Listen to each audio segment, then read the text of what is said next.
Rob, you talked 2 years ago, I will never forget, 2 years ago it was Christmas time, you talked about, look, we have to fly this plane, and at the same time we have to refurbish and get it into condition.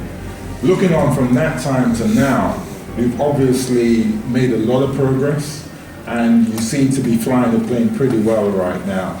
How do you see the remainder of the year for NCB?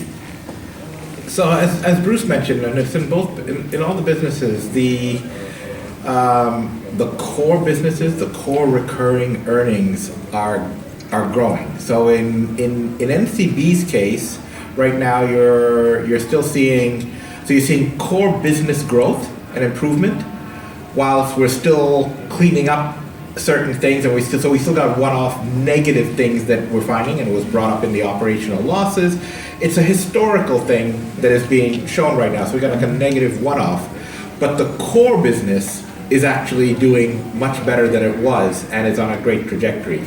In Guardian's case, Ian got to start about 6 months earlier than Bruce, and in his case, he's there.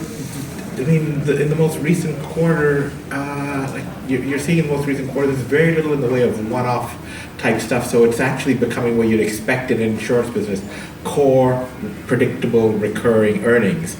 So as those happen, you just get that natural top-line growth of it, the operating leverage. The top line grows, the expenses kind of get held, the cost-income ratio goes down, and you start to get return on equity goes up. So very encouraged that we're on track on that.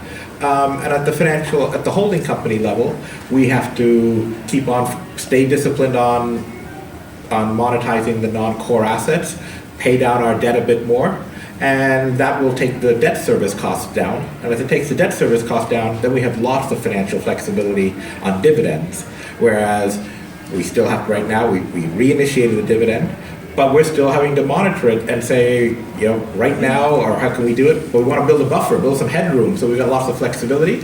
That comes as the operating business's earnings keep on growing. So yeah, most of we announced that in Guardian, we announced the sale of Toma. Mm-hmm. So we will have a positive one-off in the second quarter, but it'll be a positive one-off, but it'll probably mask what otherwise is a nice core growth of core recurring earnings, but it'll mask it in a positive way, so we'll have a positive one-off there. But yeah, the big story is the core recurring earnings are growing, and that builds momentum, and so then you have a lot more confidence that momentum and that compounding will keep on going. And to kind of let me just kind of tie Rob's comments with Chair's comments. We've been going through 18 months of addressing the items that have been causing these one-off unexpected negative items. That's because of lack of adherence to world-class standards. World-class financial institutions don't have those things going on, you know, and we're starting to address them. And if we're going to raise capital, we've got to get to those standards. As by far the largest financial institution in Jamaica, one of, if not the largest regional financial institutions, asset base of over $2 trillion. If you look at our on and off balance sheet business, 17 billion US dollars. We are across the Caribbean both one of the largest users of capital, and by capital I mean equity, debt, deposits, repos, but we're also one of the largest providers of capital. We provide loans and insurance policies, annuities, all of those types of things. And we're such a big part of the capital in the Caribbean. If we're going to grow, if we're going to continue to be building a better Jamaica, but building a better Caribbean, we need to be able to tap in, and we can't just rely on that capital, which means we need to be operating at that world-class standard. That's why it's important. We have to be comparable, that the dispassionate investor will say, this is the institution that uses our capital in a very efficient way so that I'm getting return on those funds. If I just build on that for a moment, the word is governance, right? People throw out the word, well, what does governance mean? And so we had our board meetings yesterday for NCBFG and NCBJ, and a couple of weeks we'll have it for Guardian. And the combination of instead of today, the AGM, you need a number of different components for the organization. You need purpose.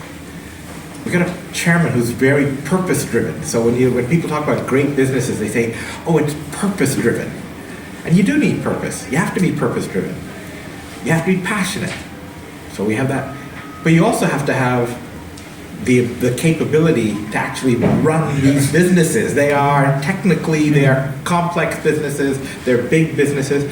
And so you look at the leadership of NCBJ, you look at the leadership of Guardian, you look at the business of Clearing, they're actually, so look and say, the businesses are actually well run. They're there.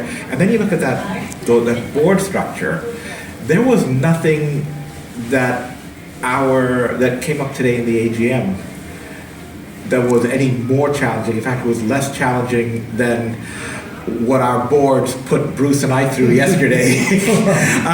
But that's the governance you need from the fresh eyes that the board brings. They come with their own perspectives, their own global standards, and they held us accountable to it. So we got put through the paces yesterday, and there was nothing that came up today in the AGM that was in any way, it actually pales in comparison to what our own board put us through. And the same thing happens at Guardian to put Ian through. And so you look at that construct of governance, purpose-driven, with good oversight, and strong leadership.